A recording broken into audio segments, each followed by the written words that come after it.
Hello, Oscar. Grandpa here. How are you? Lovely to do a little FaceTime with you and Daddy and Annabelle and Mummy as well yesterday.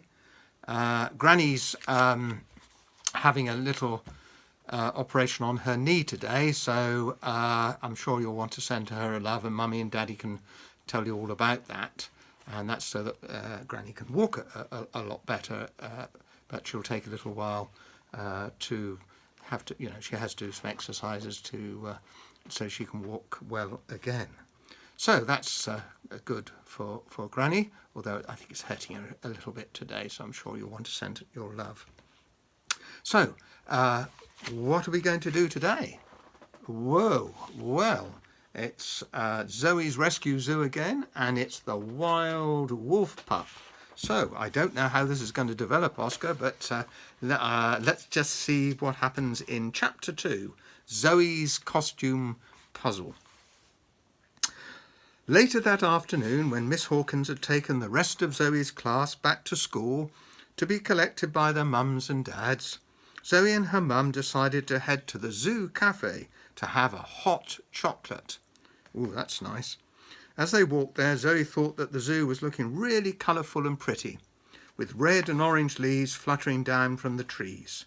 She heard a little squeak from behind her and looked round. Something tiny, grey and furry was scampering excitedly towards them. "Meep," called Zoe with a laugh. Meep was a tiny grey mouse lemur with a long curling tail, bright golden eyes and a very cheeky face. He was Zoe's best friend at the zoo.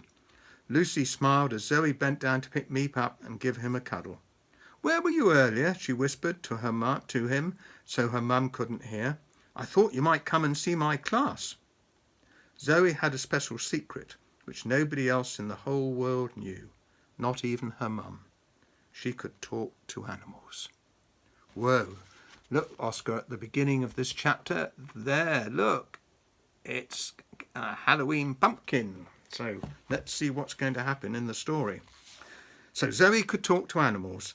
It made living at the rescue zoo extra exciting because every time Zoe heard an animal roar, bark, grunt or hoot. Can you roar, Oscar? Bark, Oscar? Grunt and hoot? Like an owl? So every time that happened, Zoe understood exactly what they were saying and could speak back to the animals. "I was going to come and see you," explained Meep, "but first I had a little snooze. Then I felt hungry, so I had a snack. There are so many treats in the kitchen to nibble. I had a banana, an apple, some nuts and some seeds." Meep rubbed his belly happily, "but then I felt sleepy again, so I thought I'd better have another nap." Zoe giggled. There, look, there's Zoe cuddling Meep. Zoe giggled. Meep's two favourite things were sleeping and eating. I think that could be yours as well, Oscar, could they? And playing as well. And obviously playing with little Annabelle, I'm sure, because you love her dearly.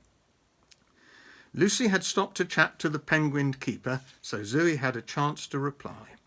"That sounds like a nice day, Meep," she said in a quiet voice, tickling his belly.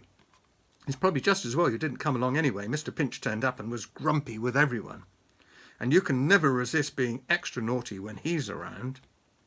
Her mum finished her chat, and when they got to the cafe, she bought them 2 mugs of hot chocolate with extra marshmallows. Ooh, that's nice. They went to sit in a cosy corner, and Zoe gave Meep one of her marshmallows, which he nibbled happily. "Wasn't today fun, Zoe? It was lovely to have your whole class visit the zoo," Lucy said, taking a sip of her drink. "And I love Miss Hawkins' idea about you all singing at the spooktacular." Spooktacular. There we go. "You'll be the stars of the whole show." Zoe stirred her drink carefully and avoided her mum's eyes. She didn't want to admit that she was nervous about singing in front of everyone. Luckily, Lucy didn't seem to notice. "Oh, have you decided what you'd like your Halloween costume to be, love?" she asked. "We could start working on it tonight." Zoe felt much more cheerful as she thought about her costume. She loved getting dressed up at Halloween. "You do too, as well, Oscar, I know." "I haven't decided yet," she replied. "All I know is that I want to dress up as an animal. I went as a black cat last year and a frog the year before, so I need a new idea. Have you ever dressed up as a frog, Oscar? I think that's quite difficult, really. How about a spider or a bat, since that's what your class has been learning about, suggested her mum. I think half of my class are already planning to come as spiders or bats, Zoe explained. Lucy nodded. Yes, you want to go as something a bit different. Well, we'll think of something, Zoe. Why don't you and me go for a walk around the zoo, see if you get any inspiration? Zoe smiled. That's a great idea. When they finished the hot chocolates, Lucy went to the zoo hospital to check on a poorly meerkat. Zoe and Meep set off in the other direction. Meep ran her up her arm and perched on her shoulder. Who should we visit first, Zoe? He asked. Let's see, Zoe looked around. Well, down this path are the crocodiles, the zebras and the seals. A crocodile would be a fun costume. Maybe I could wear my green jumper and make a special mask with lots of sharp teeth. Yes, or a zebra would be good too, added Meep. You've got your stripy black and white pyjamas, so you could wear those, and then you'd just need a tail and some ears. I wonder what Star thinks, said Zoe. They were just outside the seal enclosure where one of Zoe's favourite animals lived, Star the seal pup. Let's go and ask her. Meep chirped eagerly. Gentle Star was one of Meep's favourite animal friends too. You'll remember Star, Oscar. Zoe reached for the necklace she was wearing around her neck and found the little silver charm in the shape of the paw print that dangled from it. She held the charm against a panel in the gate, and with a quiet click, the gate swung open for her. Zoe tucked the necklace back under her jumper and smiled. It wasn't an ordinary piece of jewellery, of course, even though it looked like one. Great Uncle Horace had made it especially for Zoe and given it to her for her birthday. The charm opened every gate and door in the whole zoo, so she could visit any animal whenever she wanted. Star's enclosure was a pool of deep blue icy water with a circle of smooth rocks around it, where Zoe sometimes sat to watch Star and the other seals swimming. Today Star was practicing her somersaults in the water, but as soon as she saw Zoe, she gave an excited squeal and flopped straight out of the pool, shaking the water from her fluffy white coat. Hi, Star, Zoe called, waving. Wow, those bat flips look great. She patted the seal on her fuzzy head. Listen, I'm trying to think of a good Halloween costume and I can't pick one. Do you have any ideas? Star suddenly looked very worried and gave a nervous squeak. Zoe chuckled and bent down to pick up the little seal. No, Star, Halloween isn't really spooky, she reassured her. Some of the zookeepers dress up as spooky things, like ghosts and witches, but it's not real. It's fun. In fact, it's one of my favourite days of the whole year. I think it's probably one of your favourite days too, Oscar, isn't it? Star didn't look too sure and gave another little squeal. Zoe cuddled her close. Oh dear, I think some of the other animals have been teasing you, Star, she said. The rescue zoo is definitely not at all creepy on Halloween. I've lived here for a long time and I've never seen anything scary at all, except maybe Leonard the lion when he's in a grumpy mood. And look, there's Zoe with Star. Right, well, we now move on to the next bit about Halloween. Halloween is exciting, Star, added Meep, nodding his little head enthusiastically. The zoo is full of balloons and other decorations, and there are lots of treats to eat. Zoe hid a smile. Every year, Meep also got frightened when he saw people dressed up in spooky Halloween costumes. Zoe always had to explain to him that they weren't really witches or skeletons, they were just normal people in costumes. Eventually, Star seemed reassured, but the little seal didn't have any costume ideas for Zoe. Soon, Lorna the seal keeper arrived with a bucket of shiny fish for their dinner, so Zoe and Meep waved goodbye and headed back onto the path again. Zoe sighed as they walked on. Let's see, a tiger, a tortoise, a porcupine. There are just too many animals to choose from. I wish Great Uncle Horace were here. I bet he'd have some good ideas, she said. Me too, chattered Meep. Great Uncle Horace had been travelling around North America for over a month now. The last postcard he had sent had said, helping a grizzly bear with toothache. Home soon. Oh, can you imagine a grizzly bear with toothache, Oscar? Oh, I think that would be a particularly grumpy grizzly bear. Zoe couldn't wait to see him again, not just because she missed him, but also because Great Uncle Horace often brought a new animal back to the rescue zoo when he came home. I wonder what he'll bring back next, Meep, Zoe pondered out loud to her friend. She couldn't wait to find out. At the end of school the next day, Zoe's class was still buzzing with excitement about their trip to the rescue zoo. And they were even more excited once Miss Hawkins had told them all that they'd be going back to the zoo on Halloween to perform at the spooktacular event. "We should practice our song as much as we can until then, so we're really good," said Sarita, a girl in Zoe's class, as they all packed up their bags and started to walk out to the playground to meet their parents. "Let's start now," said her friend Jenna. She took a deep breath and sang the first line, "Spiders and slugs creeping on the wall." Sarita and Nicola joined in too. They're called creepy crawlies, but they're not so creepy after all. Nicola smiled at Zoe. "Come on, Zoe, you sing too. The next line is the one about bats and snakes, remember?" But Zoe couldn't. As her friends looked at her, her mouth suddenly felt dry and her face went hot. All the words of the song were muddled up in her head. I can't sing today. My throat's feeling a bit sore. Sorry," she said quickly, rushing off to where her mum was waiting. All the way home, Zoe worried about the spooktacular. What if she froze like that when they were meant to sing their song on the night? Would everyone notice?